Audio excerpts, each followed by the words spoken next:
Hi students, कैसे हो आप। उम्मीद करता हूँ कि अच्छे होंगे। मैं फिर से आपके लिए क्लास 10th के साइंस का इम्पोर्टेंट ऑब्जेक्टिव क्वेश्चन लाया हूँ।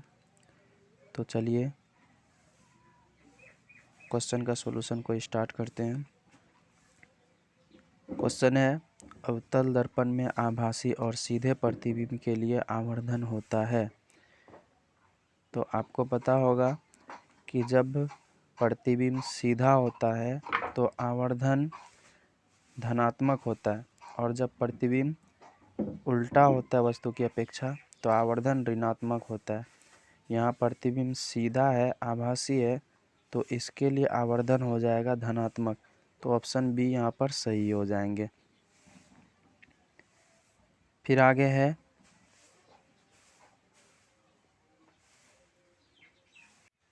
कांच के स्लैब से होकर गुजरने वाली किरण के लिए आपतित किरण और निर्गत किरण एक दूसरे के क्या होते हैं? समांतर। एक ही सरल रेखा में समांतर इनमें से कोई नहीं। तो आपको दिखाएं, जैसे ये कांच की स्लैब है, इससे होकर के गुजरने वाले किरण किस प्रकार होते हैं। तो ये इस प्रकार होंगे। तो यहाँ थोड़ा मिस हो गया है, ये समांतर होते हैं एक दूसरे के। आपतित किरण और निर्गत किरण एक दूसरे के समांतर होते हैं। तो यहाँ पर ऑप्शन सी सही हो जाएंगे, समांतर। फिर आगे है, माध्यम बदलने से प्रकाश का वेग बदलना कहलाता है। माध्यम बदलने से प्रकाश का वेग बदलना कहलाता है अपवर्तन। तो ऑप्शन बी सही हो जाएंगे, अपवर्तन। फिर आगे है, यू भी और एफ के विशिष्ट मान के लिए लेंस सूत्र है। तो यू भी और एफ के विशिष्ट मान के लिए लेंस सूत्र क्या होता है? 1/u माइनस 1/v बराबर 1/f। तो ऑप्शन बी सही हो जाएंगे।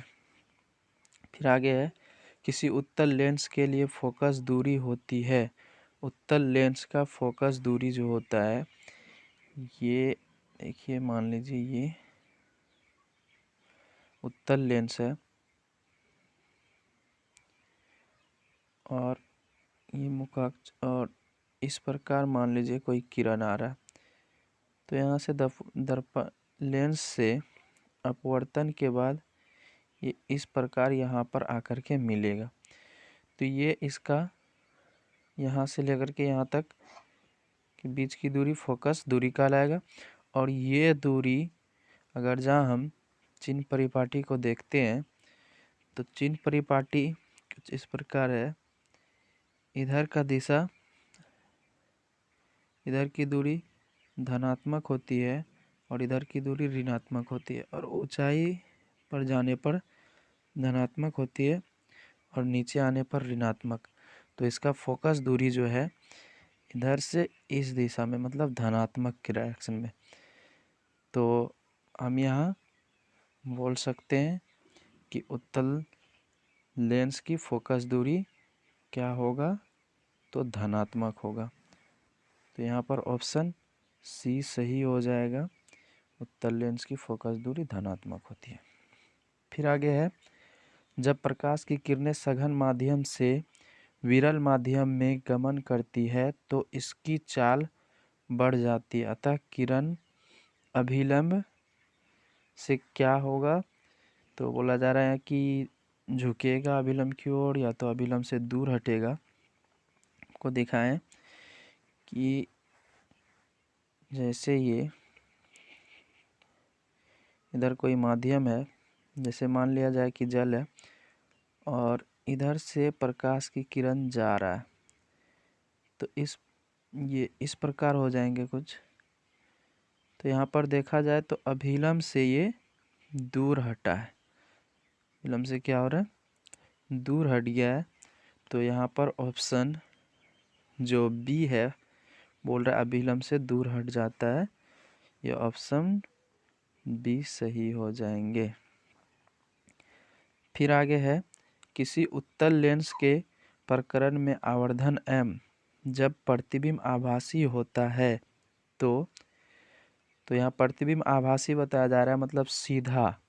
और सीधा प्रतिबिंब के लिए आवर्धन क्या होता है, धनात्मक होता है। तो यहाँ पर ऑप्शन ए सही हो जाएंगे, धनात्मक। आपको याद रखना है कि जब प्रतिबिंब वस्तु की अपेक्षा सीधा होगा तो आवर्धन धनात्मक, और जब प्रतिबिंब वस्तु की अपेक्षा उल्टा होगा तो आवर्धन ऋणात्मक होगा। फिर आगे है, उत्तल लेंस के प्रकरण में जब प्रतिबिंब वास्तविक होता है तब आवर्धन, यहाँ वास्तविक प्रतिबिंब बोला जा रहा है, और वास्तविक प्रतिबिंब कैसा होता है, उल्टा होता है। तो उल्टा के लिए आवर्धन का मान क्या हो जाएगा, ऋणात्मक। तो ऑप्शन बी यहाँ पर सही हो जाएंगे।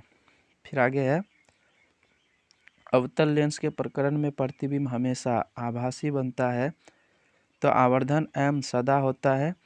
फिर यहाँ आभासी प्रतिबिंब मतलब सीधा प्रतिबिंब की बात किया जा रहा है, तो सीधा प्रतिबिंब के लिए आवर्धन क्या हो जाएंगे, धनात्मक। तो ऑप्शन ए यहाँ पर सही हो जाएंगे। फिर आगे है, अवतल दर्पण के प्रकरण में किसी वास्तविक और उल्टे प्रतिबिंब के लिए आवर्धन होगा, या उल्टे प्रतिबिंब बोला जा रहा है, तो उल्टे प्रतिबिंब के लिए आवर्धन क्या हो जाएगा, ऋणात्मक हो जाएगा। तो यहाँ पर ऑप्शन ए सही हो जाएंगे। आगे है, उत्तल दर्पण के प्रकरण में दर्पण द्वारा प्रतिबिंब सदैव आभासी एवं सीधा होता है, अतः आवर्धन होगा। यहाँ आभासी एवं सीधा प्रतिबिंब का बात किया जा रहा है, तो सीधा प्रतिबिंब के लिए धनात्मक आवर्धन हो जाएगा। तो ऑप्शन ए यहाँ पर सही हो जाएगा। आपको याद रखना है कि दर्पण हो या लेंस, अगर जहाँ प्रतिबिंब का उल्टा बताया जा रहा है यानी आभास वास्तविक बताया जा रहा है तो आवर्धन ऋणात्मक होगा, और अगर जहाँ प्रतिबिंब आभासी और सीधा बताया जा रहा है तो आवर्धन धनात्मक होगा। आगे है, क्रांतिक कोण सघन माध्यम में वह आपतन कोण है जिसके लिए विरल माध्यम में अपवर्तन कोण 45 डिग्री, 60 डिग्री, 90 डिग्री है या 20 डिग्री है। तो आपको बता दें कि क्रांतिक कोण क्या होता है। क्रांतिक कोण कोण का वह मान है, वो भी सघन माध्यम में कोण का वह मान है जिसके लिए विरल माध्यम में अपवर्तन कोण 90 डिग्री हो जाए। जैसे मान लिया जाए कि इधर सघन माध्यम है और इधर विरल माध्यम है, तो इधर से सघन माध्यम से जाने वाले प्रकाश के किरण का अपवर्तन इस माध्यम में 90 डिग्री हो जाए, विरल माध्यम में 90 डिग्री हो जाए, ये अभिलंब है। तो इधर वाला कोण को हम क्रांतिक कोण कहेंगे। तो यहाँ पूछा जा रहा है कि विरल माध्यम में कोण का कितना मान हो जाए जो क्रांतिक कोण कहलाएगा। तो विरल माध्यम में 90 डिग्री होना चाहिए। तो यहाँ ऑप्शन सी सही हो जाएंगे, 90 डिग्री। फिर आगे है, उत्तल लेंस को कहा जाता है।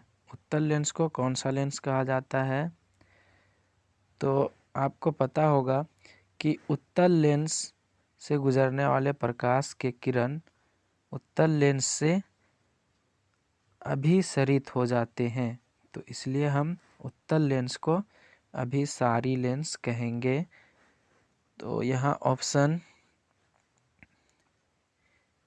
पर ऑप्शन ए सही हो जाएगा, अभिसारी लेंस। उत्तल लेंस को कौन सा लेंस कहेंगे?